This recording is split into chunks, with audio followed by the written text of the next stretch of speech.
And so I was very fortunate. In 2011, I moved to Australia where I found meditation through Buddhism, and it was really transformational for me.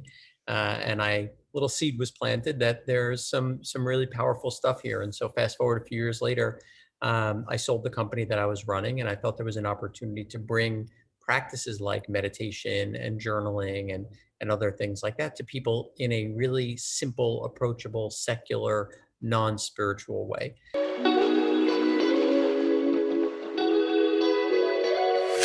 You all have built this amazing digital platform that provides employees with the tools and resources and peer support that they need to just be less stressed in the workplace. So before diving into the platform itself, I'd love to just get a bit more of your background and what led you to this idea and journey. Sure, in Queens.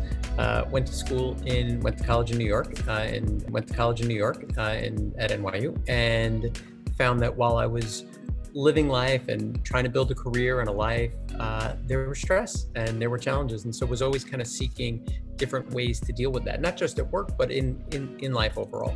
And so I was very fortunate. In 2011, I moved to Australia where I found meditation through Buddhism, and it was really transformational for me. And little seed was planted that there's some really powerful stuff here. And so fast forward a few years later, I sold the company that I was running, and I felt there was an opportunity to bring practices like meditation and journaling and other things like that to people in a really simple, approachable, secular, non-spiritual way.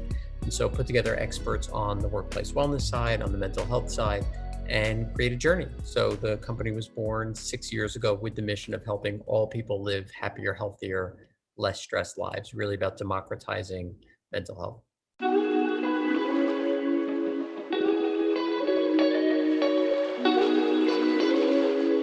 So, as you mentioned, Journey Live provides employees with the tools, resources, and probably most importantly nowadays, support to better navigate both work and life, right? It's really about treating the whole human. And so we have a variety of tools, from a digital platform that, of course, has recorded classes on things like stress and sleep, but also live classes where you can interact with a real teacher, you can ask questions, you can get support from your colleagues and friends and peers. We have a daily email newsletter that provides you with a bite-sized tip and a bite-sized video, that little nudge to keep mental health top of mind. We do these private weekly workshops that are dedicated just for that particular company to really start shifting the culture and the narrative of how mental health is treated.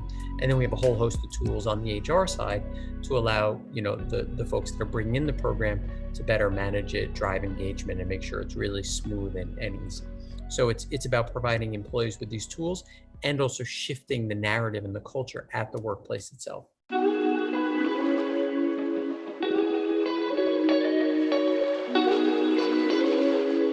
Well, we touch on so many different things, right? So we have classes on empathy and unconscious bias, which is a topic that we've taught for a long time, but last June, with everything going on with George Floyd, was particularly on people's top of mind, particularly on people's mind, to say, how do we, start to change the way we're having conversations around these types of things.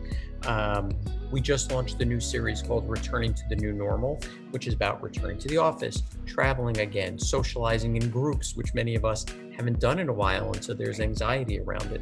And so I think being really responsive to what's happening in the world is very important. And so the feedback we hear is like, wow, that really helped me through a hard time, whether it was like election stress, which regardless of which side of the aisle you sit on, was just too much, right? Or it could be simple things. I got a great night's sleep, right? Like, that's so critical. I'm able to relate to my kid better, right? Or one of the things that we hear, work-life balance has always been a challenge, or at least, for kind of our generation and others, the always on thing, but it's even harder now when you're working at home, right? Or living at work, whichever way you want to say it.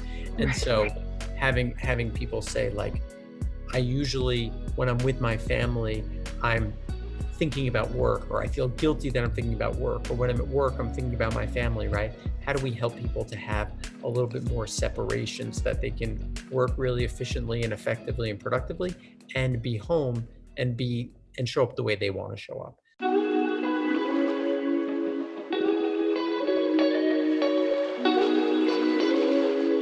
Everything's run through organizations. So we usually work with HR, and they'll bring us in, or it could be a manager. Once that happens, then There's an iPhone app, an Android app, and it's available on the web, so people can use it on their computers or on their phones. But that's just one part of it, right? Like, while an app is great, it also requires us to do something, right? To go there and do it, which is why we built out this daily journey email newsletter, which comes in every morning. You can change it from daily to weekly or monthly or opt out fully, but it's that nice little nudge. We also have those private weekly workshops, so it fits into your work schedule, which I think, I don't know if you're like this, but like if it's not on your calendar, it's just not getting done. Not getting done. So right, that fits in there. But yeah, people can check out journey.live. That's the website. And then there's a whole bunch of tools and resources there.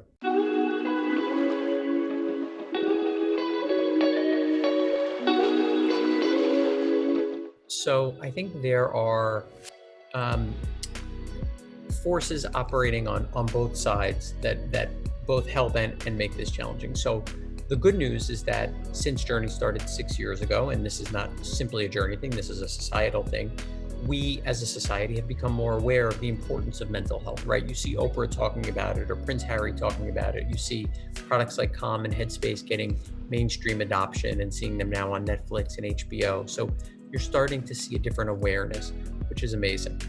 At the same time, you have more stress than people probably have ever had to deal with before, whether it's the fact that we're always connected, whether it's a global pandemic, whether it's, at least here in the States, really massive political divide, racial issues that we haven't confronted in hundreds of years. So there's a lot happening. And that's even just aside from the fact that, like, it's just stressful at times to be a human being, right? Like, we just, we want to be happy, and we have to deal with other human beings, and we have to deal with ourselves. And so the nice thing is there's more tools and resources like Journey and others available. And the landscape continues to change in that it's more challenging. The good news is, at least in the workplace, companies are becoming much more aware that what was working before, or what they thought was working, is actually not. And there's a massive cost when it comes to turnover, burnout, absenteeism, and addressing mental health proactively is critically important now. So I'm optimistic that companies will continue to bring in programs to help their employees.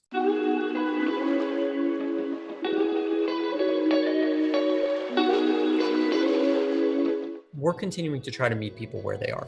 And what that looks like is bringing in new tools, new resources, new teachers. Like, one of the things that we were hearing during the pandemic was parents were really struggling, right? Working parents. We launched a special series for parents. Then we were hearing kids are having issues. So we launched a special series for kids. We're now building one for teens. I mentioned the returning to the new normal. Another thing that we're hearing is people are struggling with sleep.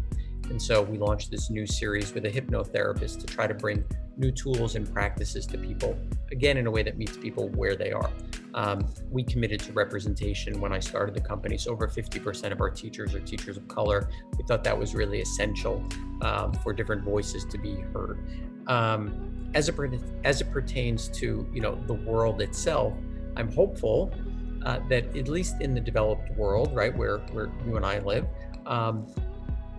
with vaccines, with people following the rules to some extent, we are on the back end of this whole pandemic mess. And I personally have traveled a few times recently, and I've been in new cities, and it's starting to feel safer. There's optimism, things are opening up. So I'm really excited about the state of the world. That said, underserved communities are still being left behind. So that's a big challenge.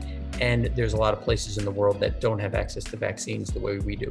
So it's far from, everything is great, but it is there is a lot to be hopeful for.